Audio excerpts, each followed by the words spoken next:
On peut chanter comme ça, hein?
Au nom du Premier ministre honoraire, Adolphe Débuté, au nom de son parti, nous venons au nom de la montagne, vous remercions très sincèrement d'avoir répondu positivement à cette invitation. Pour ceux qui ne connaissent pas, le député Gabriel Kwambamba, journaliste comme vous, chers confrères et consoeurs. Je ne veux pas parler de moi ici. Il est question ici du lancement de la campagne de l'offre politique de Nouvel Élan. Mais permettez-moi quand même de recouvrir à une petite anecdote. Il y a 4 ans, quand je suis revenu au pays après une vingtaine d'années à l'extérieur. Voilà. Il y a 4 ans, je suis revenu au pays après une vingtaine d'années à l'extérieur. Je suis allé voir mon mentor, Sylvain Michel, vous connaissez sans doute. Et dans le bureau de Sylvain, je remarque qu'il y a deux photos. Une photo de Sylvain avec l'ancien président Joseph Kabila et une autre photo avec M. Adolphe Débuté, l'ancien Premier ministre. Bon, pour Kabila, il disait que l'ancien président de la République, il est Katamé comme lui. Et j'ai posé la question à Jean-Pierre. Jean-Pierre, vous êtes journaliste professionnel depuis de nombreuses années, mais je constate que chez vous, il n'y a que 2 photos. Une photo avec Kabila et une autre avec M. Modibo. Et il me dira ceci. Kabila, bien sûr, c'est le président de la République. Mais M. Modibo, je t'assure, c'est quelqu'un qui aime beaucoup les moyens. C'est vraiment un ami de la presse. Et je suis très convaincu, Gabriel, que si tu découvres, il fera de toi aussi son ami. Donc, en fait, vous êtes ici en face d'un ami, pas d'un politicien, mais d'un ami de la presse, et l'entretien va être convivial. Vous allez poser un certain nombre de questions, il est ouvert à toutes les questions. Dans ce pays, on a connu un certain Yamou Moudi, il fait beaucoup les débats, mais le Premier ministre a beaucoup les débats aussi. Il est ouvert à toutes les questions, il va répondre, il va vous poser aussi des questions, parce qu'en fait, il est question ici de l'offre politique de Nouvel Élan. Et donc, sans plus tarder, je vous prie, monsieur le Premier ministre, de prendre la parole. Merci beaucoup. Mesdames, Messieurs la presse, bonjour. Je vous remercie d'avoir répondu à cette invitation, à ce dîner de presse. Vous allez me permettre de parler de temps en temps à Lingala parce qu'en m'adressant à vous, je m'adresse aussi à la population qui nous suit. En fait, ce n'est pas le lancement de l'offre politique proprement dit. Je voudrais préciser, c'était peut-être mal écrit. J'ai dit c'est le lancement de la campagne de l'élaboration de l'offre politique du Nouvel Élan. C'est le lancement de l'élaboration. Je n'ai pas, nous n'avons pas, mon parti et moi, une offre politique à vous présenter. Nous venons à vous à 2 ou 3 titres. D'abord comme relais d'information. Vous êtes les médiateurs entre nous le dirigeant politique, la classe politique et le peuple, mais aussi médiateur entre les différentes forces sociales. Et à ce titre, je vous invite pour que vous relayiez l'événement, mais aussi pour que je vous consulte comme force sociale. Nous n'avons pas voulu, mon parti et moi, élaborer notre offre politique que nous allons proposer au peuple dans le cadre du contrat social avant ou après les élections. Nous avons voulu faire cela au contact avec la population, avec les forces sociales organisées. Et vous êtes l'une de ces forces sociales. En plus que vous êtes plurisectoriel. Vous êtes presque le porte-parole, le porte-voix du peuple dans toutes ces configurations. Et en étant avec vous déjà, je suis avec le peuple dans toute sa diversité. Bien sûr que j'irai vers le peuple pour élaborer et enrichir mon projet politique pour qu'il soit un projet politique ou une autre politique qui soit le plus proche possible de la demande des différentes couches de la société. Mais je commence par vous qui êtes représenté en fait un échantillon de cette population dans toute sa configuration. Mais j'ajoute aussi que vous êtes un quatrième pouvoir. Et que comme quatrième pouvoir, vous êtes liés à nous autant que nous sommes liés à vous. On ne peut rien faire sans une bonne presse. On ne peut rien faire sans une bonne classe politique. Notre approche consiste à poser 3 questions. La première, où sommes-nous politiquement, socio-économiquement, culturellement, etc. Où en sommes-nous avec ce pays? D'où nous venons pour qu'on trouve dans le présent les éléments explicatifs du dit présent, mais aussi où nous allons. Évidemment, à cette question de savoir où nous allons, il y a 2 niveaux de solutions ou de réponses. Où nous allons si nous mettons les politiques publiques actuelles, si nous maintenons la classe politique dans sa configuration actuelle, les partis politiques dans leur configuration actuelle. Ou alors, où nous devrons aller, où nous irons, nous changeons de politique. Et mon offre politique veut, en partant et du présent et de la rétrospective, dessiner l'avenir. Quel sera le futur du Congo si nous changeons de politique? Et quelle politique? D'où, avec le tas des lieux que nous allons avoir, avec les diagnostics que nous pourrons en tirer, en ayant un coup d'œil rétrospectif dans le passé, nous voulons, à partir de notre offre, au contact avec vous et plus tard avec les autres couches de la société, répondre à la question quel Congo nous voulons, mais au prix de quelles réformes, quel modèle économique nous voulons, qui soit proche de la volonté du grand nombre, quel modèle social pour les Congos, quel régime politique, quelles institutions, quelle presse, puisqu'il faut une presse appropriée. Si nous établissons que la presse n'est pas au point, j'ai fait une tribune, je crois la 8e, dans laquelle je disais que le Congo était un royaume des aveugles conduit par des borgnes. Royaume des aveugles conduit par les borgnes. Les borgnes, nous, c'est nous la classe politique. Je ne parle pas des individus, je parle de la classe politique en général, mais les partis politiques aussi, et leurs offres politiques, dont ils sont porteurs. Mais la presse aussi, vous êtes des borgnes. Parce que vous ne pouvez pas ne pas l'être. Puisque nous, on est des borgnes, c'est qu'on vous entraîne aussi dans cette affaire de borgnes.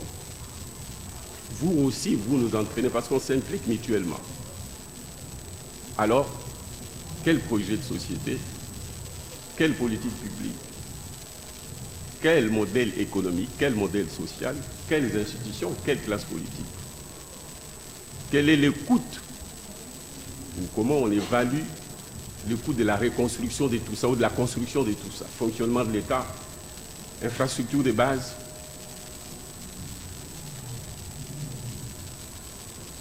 Mais comment financer tout ça avec l'espace budgétaire dont nous verrons la hauteur, ce qui constitue aussi une contrainte.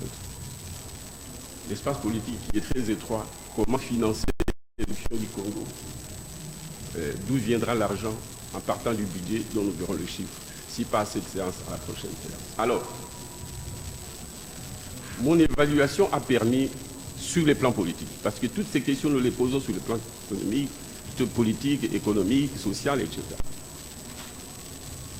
Sur le plan politique, puisque j'ai fait une offre, je devais voir une offre, c'est très bien, mais encore faut-il qu'il soit porté par un parti politique. Je ne suis qu'un jeune parti. Est-ce que l'offre politique à elle-même suffit pour avoir un grand parti? Parce qu'il faut des grands partis. Est-ce que c'est l'offre politique qui fait un grand parti ou c'est un grand parti qui fait l'offre? C'est le vicieux. Par où il faut commencer? Mon examen a permis de constater que le pays, le Congo, n'a pas de parti politique au sens strict du mot. C'est pourquoi je parle des borgnes qui conduisent les aveugles. Encore que les borgnes préfèrent, même dans ce pays, rester borgnes pourvu que tout le monde soit aveugle.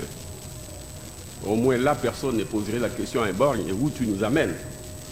Que être des voyants conduisant d'autres voyants? Parce que les voyants a ceci des particuliers qui demandent toujours à celui qui est connu, qui est voyant, où nous amènes-tu, monsieur?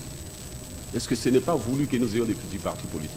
Et ce sont les petits partis politiques qui font qu'on ait des petits dirigeants, entre guillemets, ou c'est des petits dirigeants qui font que nous ayons des partis politiques, moi compris. Hein? Alors, dans la perspective de cette offre politique, je voudrais m'interroger sur les réformes intégrées dans mon offre politique qui permettent que nous ayons des bons partis politiques en partant de l'état des choses actuelles dont nous allons parler, en partant de l'état des lieux que j'ai fait, pour que nous soyons en mesure de traîner le pays vers le haut. On a aussi besoin d'une bonne presse, qui aujourd'hui a des faiblesses liées à la classe politique, mais aussi qui elle-même entraîne la classe politique vers le bas, et c'est réciproque. Comment avoir une bonne presse qui soit capable, dans nos réformes bien entendu, qui soit capable de tirer la société,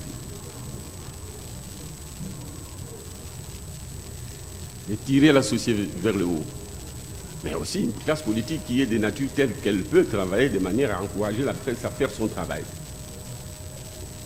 Voilà les choses dont nous voulons discuter. Donc, je synthétise, nous reviendrons bien sûr par poser la problématique, en partant de l'état des lieux aujourd'hui, en regardant le passé sur le plan politique, le passé sur le plan économique, en regardant la réalité du moment. Quel est notre avenir si nous ne changeons pas de politique? Quel peut être notre avenir qui aille dans le bon sens, mais en changeant de politique? Mais quelle politique? Quelles institutions? Quelle classe politique? Quelle presse? Etc. etc.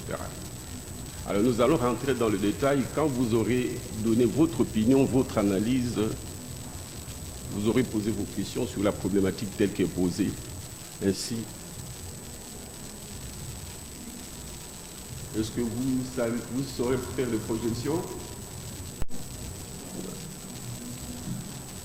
Je me mets à votre disposition pour les questions avant qu'on passe dans le détail pour démontrer, faire l'état des lieux de la situation politique à travers le parti politique. Et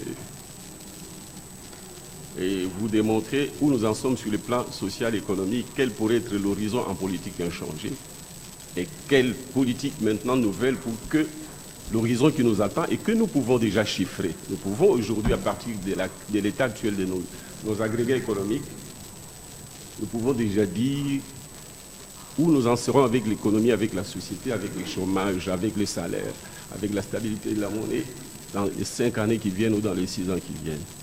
Si nous maintenons les politiques publiques actuelles, si nous maintenons les contextes de la presse, les contextes généraux en l'état, et où nous pourrons aller, c'est ça le sens de mon projet, avec quelle politique, pour que nous atteignions des seuils que nous considérons comme essentiels pour notre pays. Merci et je suis à votre disposition.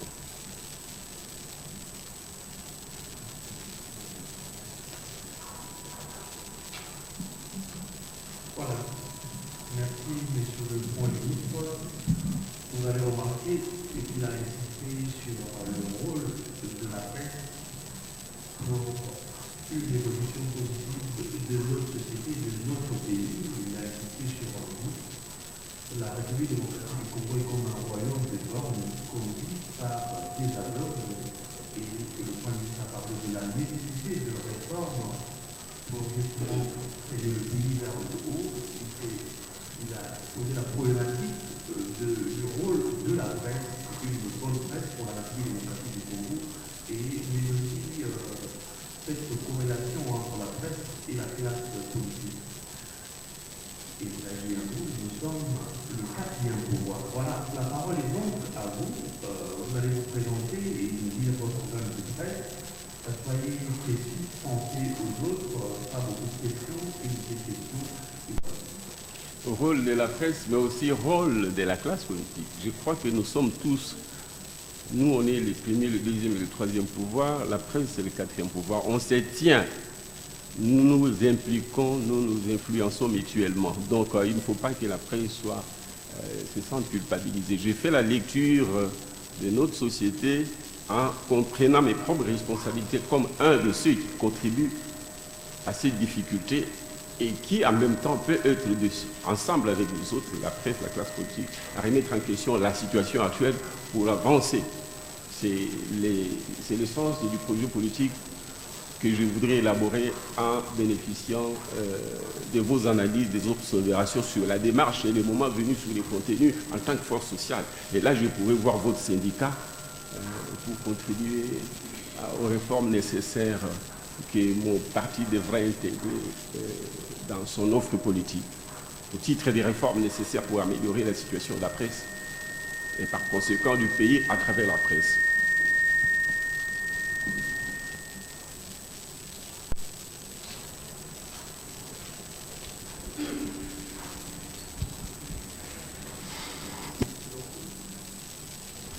Merci beaucoup, le Premier ministre. Je suis Serge Kabongo, pour le compte de V.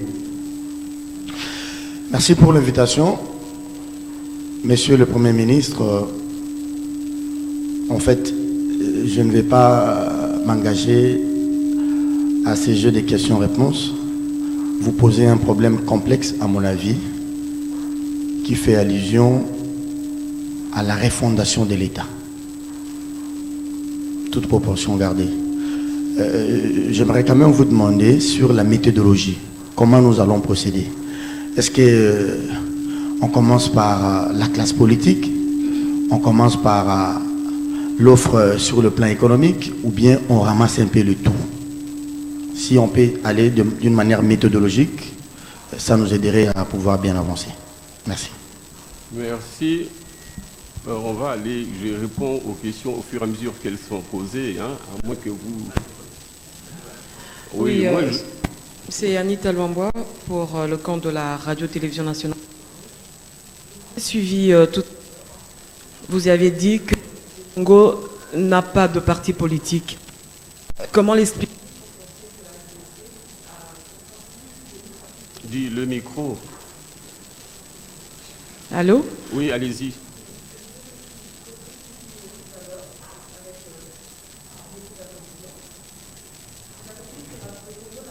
Politique. Comment l'expliquer?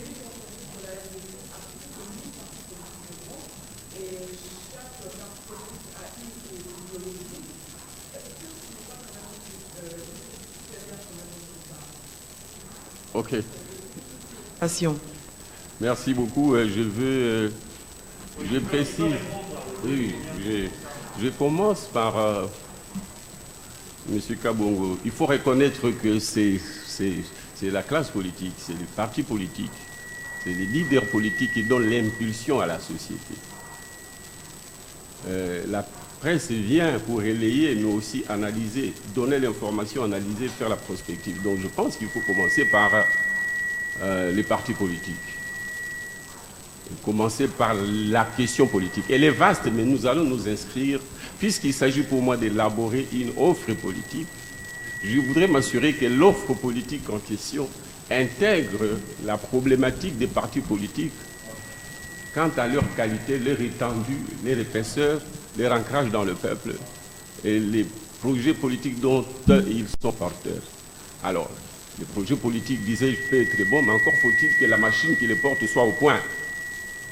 D'où je rebondis sur la deuxième question d'Anita, celle de savoir si de ma part il ne s'agit pas d'une question, d'une présentation assez sévère quand je dis le Congo n'a pas de parti politique.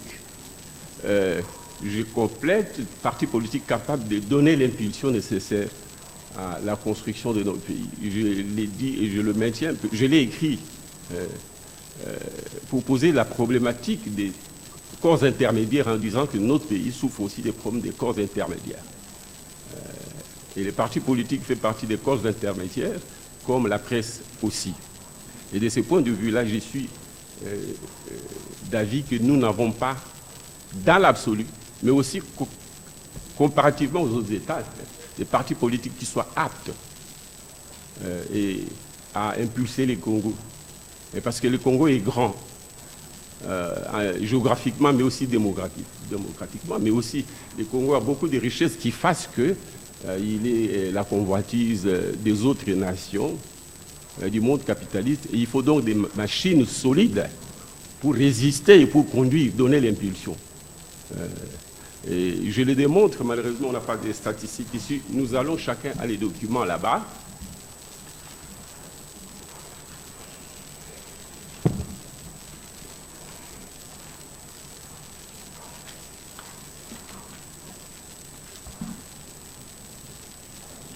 Alors, nous avons la page 3 qui parle de l'évolution du leadership congolais du point de vue politique.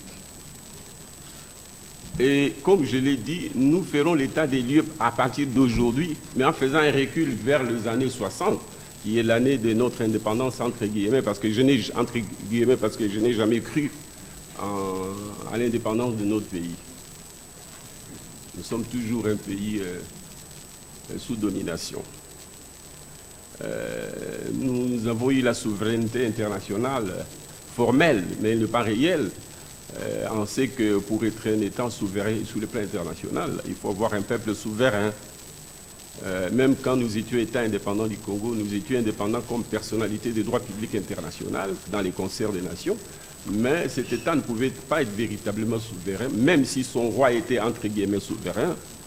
Mais il ne pouvait pas être souverain sans que le peuple le soit. Et nous étions des vassaux, pour ne pas dire des esclaves. Donc, il se pose un problème de l'indépendance. Mais prenons la date de 1960. Je voudrais démontrer à partir de 60 jusqu'à ces jours qu'on n'a jamais eu un parti digne de ce nom et les différentes majorités qui se sont formées étaient plutôt des nébuleuses, des coalitions hétéroclites, aussi bien la majorité qui était faible que l'opposition qui était faible, au point qu'elle ne pouvait pas être un contre-pouvoir digne de ce nom. Mais la majorité, proprement dit, était d'autant plus hétéroclite que le parti qui avait la majorité relative et qui pilotait la majorité était lui-même faible et tirait la majorité en s'associant à des petits partis politiques. Cette situation aujourd'hui s'est dégradée davantage au fil du temps. Nous commençons avec 1960 où la majorité était faite, prenez la page. Je vais commenter les tableaux sans vraiment rentrer dans le détail. La majorité avait 51%. En 60, l'opposition avait 49%. Est-ce que nous pouvons voir ensemble dans les tableaux? Page 4.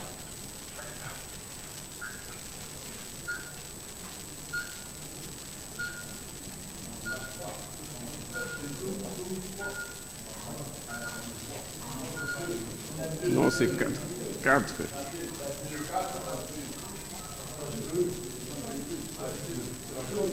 Parti et coalition politique, élection de 1960, c'est ça? Alors la coalition majoritaire, c'était une coalition de Lumumba, et elle avait 51%. elle était faite de 4 partis politiques. Les premiers partis politiques avaient 30% des suffrages. 30% suivi du PCA, ça c'est le MLC Lumumba, du PCA, qui avait 9%, des CREA de 7%, des Baluba 4, 7%. Non, 5%. Ce qui donne 51%. L'opposition était faite de la BACO, 9% avec 12 sièges, du PNP, 11%, des PUNA, 5%, CONACAT, 6%, CANACAT, 6%, INIMO, 6%, non, INIMO, 1%, autres, 11%. Ce qui est intéressant, c'est que, contrairement à la situation qui se dégrade par la suite, les principales partis avaient quand même 30% sur 51, et ils pouvaient piloter une majorité qui n'était pas si hétéroclite que ça. Mais le parti n'ayant pas eu le temps de coaliser sur fond des projets politiques en amont avant les élections, ils n'ont pas eu l'occasion de se connaître, et ce qui est arrivé à cette majorité-là. D'abord, lors des négociations, elle n'a pas pu avoir et la gestion du gouvernement parce que le régime était éminemment parlementaire, et la direction de l'État à travers le chef de l'État, qui pourtant était de la minorité, alors que la majorité, entre guillemets, était faite de la majorité parlementaire et donc dans les institutions. Donc il y a déjà un problème lié à la faiblesse du parti politique qui pilote et le caractère plus ou moins hétéroclite de cette majorité, même si elle n'était pas faite de plusieurs partis politiques. Ce qui est arrivé parce que le pays n'avait pas une vraie dynamique assise sur un parti politique ou des partis politiques forts. Les élections suivantes en 1965.